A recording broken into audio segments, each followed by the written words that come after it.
Today we're going to be looking at using the ABC-CLIO Database for use in our National History projects. We're going to start on the West Fife School District Social Studies page. This is should be bookmarked in your research folder in Google Chrome. If it's not, it's also available in Google Classroom, and I will add a link to the description of this YouTube video.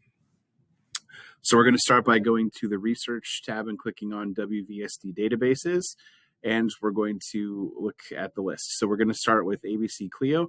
You can see the other databases the district offers, although the CIA World Factbook is not technically a database we use for National History Day, so it won't count towards your requirement. If you're looking for the logins and passwords, you can scroll down. You can see all of the database and everything information there. The reason I'm not showing you on this is because this is a public video and I didn't want to put that information on the internet. So I've already logged into the ABC-CLIO page, so I'm going to switch over to the tab. This does say West Valley High School, but it's for any student in the district. And so you can see that they have all kinds of different databases in here to search from.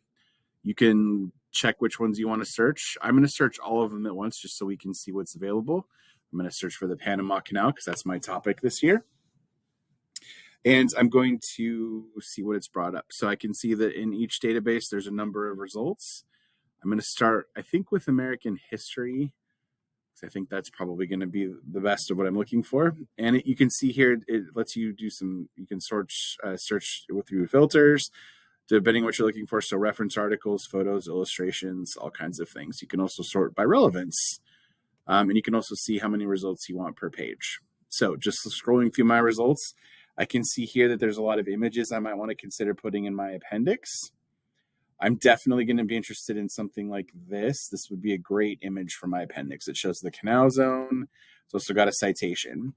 As with all of the citations that are generated by the databases, just because it's there does not always mean it's accurate. That's why I encourage you to use the Google Docs citations tool.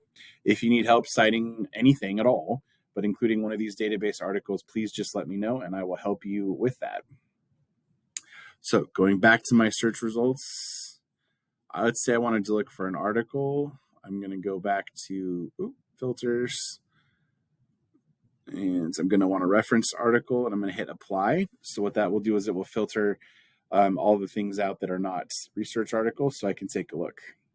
This would make an excellent secondary source.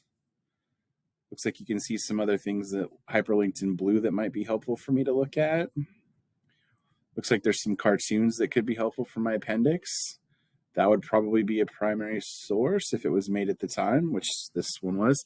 Looks like this comes from the Library of Congress too. So if you were looking through the Library of Congress, you'd probably be able to find this. So that is a very brief rundown on how to use the ABC-CLIO database. If you have any questions, please let me know.